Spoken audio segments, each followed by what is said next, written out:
Hello बच्चों, let's read this question. Evaluate integration sine inverse root x minus cos inverse root x upon sine inverse root x plus cos inverse root x dx.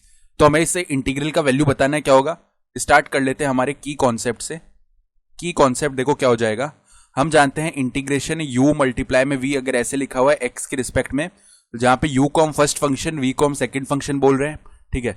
तो क्या होता है देखो, u पहले constant रहता है, v का हम इंटीग्रेशन कर देते हैं x के रिस्पेक्ट में, माइनस इंटीग्रेशन ऑफ u का डिफरेंशिएशन होता है और यहाँ पे इंटीग्रेशन ऑफ v हो जाता है विथ रिस्पेक्ट टू x, और इस पूरे टर्म का अगेन हम इंटीग्रेशन कर देते हैं विथ रिस्पेक्ट टू x, ठीक है। जहां पे फर्स्ट फंक्शन और सेकंड फंक्शन किसे बोलना है, इसका डिसीजन हम आइलेट रूल से लेते हैं। आइलेट रूल में देखो, आई का मतलब है इनवर्स ट्रिग्नोमेट्रिक फंक्शन, एल का मतलब है लॉगरिथमिक फंक्शन, ए का मतलब है एल्जेब्रिक फंक्शन, टी का मतलब है ट्रिग्नोमेट्रिक फंक्शन और ई का मतलब है एक्सपोनेंशियल फंक्शन। तो इस आइलेट में जो अल्फाबेट पहले आ रहा है, ठीक है, उस फंक्शन के हिसाब से हम उसे फर्स्ट बोल देंगे, ठीक है। तो अब देखो, पहले तो हम लेट कर लेते हैं। लेट जो हमारा इंटीग्रल आई है is equal to integration of sine inverse root of X minus cos inverse root of X whole upon का वैल्यू कितना है, sine inverse root of X plus में cos inverse root of x और यहाँ पे dx है।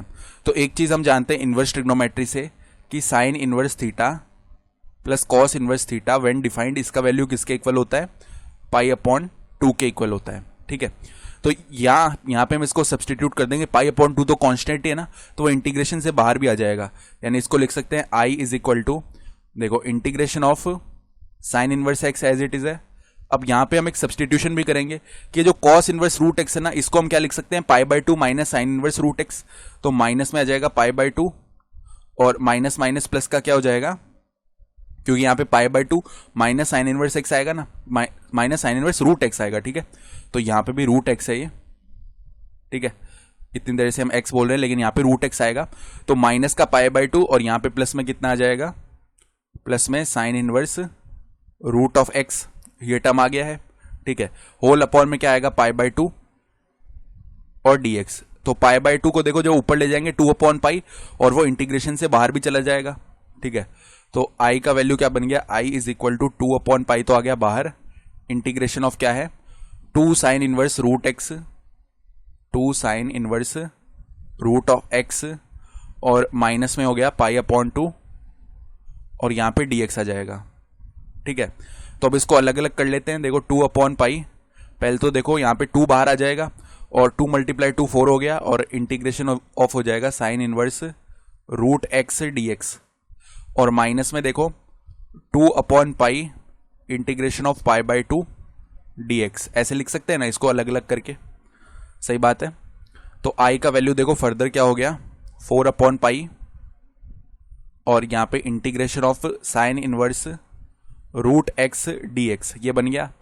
और minus में इधर पाई बाय 2 जब बाहर आएगा तो ये डिवाइड होकर 1 बन जाएगा, और इंटीग्रेशन ऑफ dx कितना होता है, x होता है, प्लस में मान लो कांस्टेंट कोई c1 आ रहा होगा, ठीक है।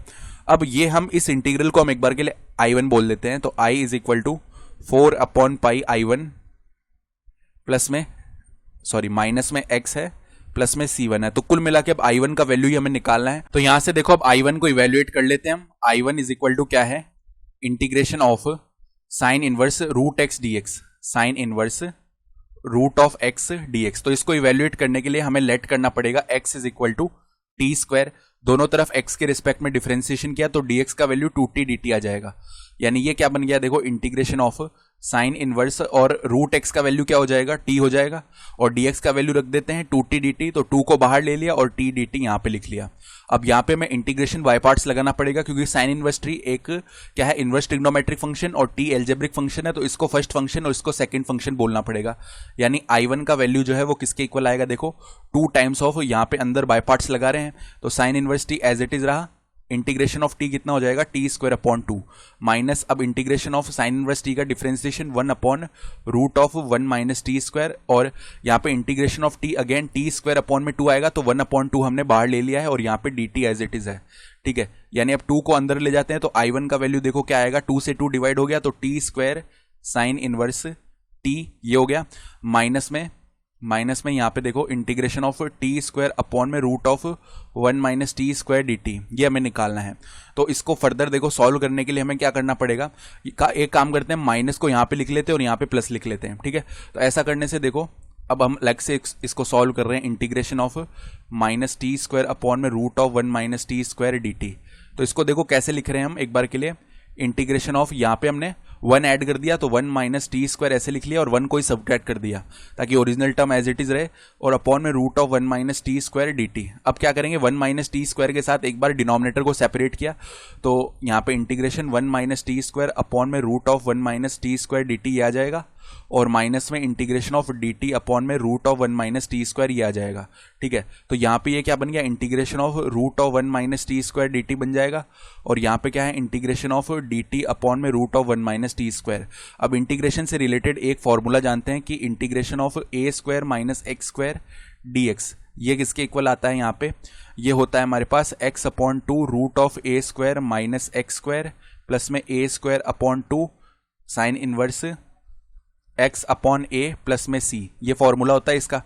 तो इसके हिसाब से हम क्या बोल सकते हैं, इसको एक बार के लिए अगर हम I2 बोल रहे थे ना, तो I2 का वैल्यू देखो यहाँ से क्या आ जाएगा, I2 will be equal to what, यहाँ पे पहले तो इसका इंटीग्रेशन किया तो ये तो फॉर्मूला से हो जाएगा, तो t upon 2 root of 1 minus T square, then यहाँ पे प्लस में a स्क्वायर अपॉन 2 यानी 1/2 साइन इनवर्स t आ जाएगा केवल, और प्लस में कोई कांस्टेंट आ रहा होगा मान लो C2, ठीक है।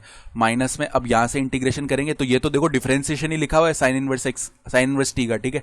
तो उस हिसाब से इसका इंटीग्रेशन करेंगे तो साइन इनवर्स t आ जाएगा, प्लस में कोई कांस्टेंट C3 आ रहा होगा, इसको सही से लिखते हैं तो t upon 2 root of 1 minus T square, और यहाँ पे देखो 1/2 समथिंग है और माइनस में वही टर्म समथिंग है, तो यानी माइनस का क्या आ जाएगा 1/2 साइन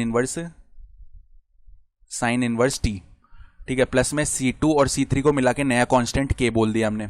अब I2 का वैल्यू यहां पे रख लेते हैं तो T square sine inverse T plus में इसका इंटीग्रेशन अब आ ही चुका है हमारे पास, जो कि क्या है प्लस में t upon 2 root of 1 minus T square, और आगे देखो माइनस का 1/2 साइन इनवर्स t है, और प्लस में K है, ये वैल्यू उठा के हम I में रख देंगे तो I का फाइनल वैल्यू देखो क्या आ जाएगा, I will be equal to 4 upon में पाई। तो देखो 4 अपॉन पाई को जब हम इस K से मल्टीप्लाई कर रहे होंगे ना, क्योंकि यहाँ पे 4 upon pi times of I1 है, तो K से मल्टीप्लाई करेंगे, मान लो एक नया कांस्टेंट आ रहा होगा, वो कांस्टेंट जब C1 में ऐड होगा उसको हम नया कांस्टेंट कैपिटल C बोल देंगे। 4 अपॉन पाई टाइम्स ऑफ, पहले तो I1 लिखना पड़ेगा, तो I1 का वैल्यू देखो क्या है हमारे पास, t square sine inverse t, और t का वैल्यू भी रख लेते हैं तो x sine inverse root of x आ गया पहले तो, उसके बाद में क्या है प्लस में t अपॉन 2, तो यहां से देखो प्लस में रूट x अपॉन में 2 एंड रूट ऑफ कितना है 1 माइनस x आ जाएगा, ठीक है, माइनस में 1/2 sine inverse root of x, ये टर्म बन गया, और कांस्टेंट तो वो प्लस का c हो ही जाएगा, ठीक है, तो वो प्लस का c हो गया, और फर्दर यहाँ पे माइनस x है और प्लस का कैपिटल C आ गया, ठीक है। ये हमारा फाइनल आंसर है इस क्वेश्चन के लिए। I hope you understood this explanation, best of luck.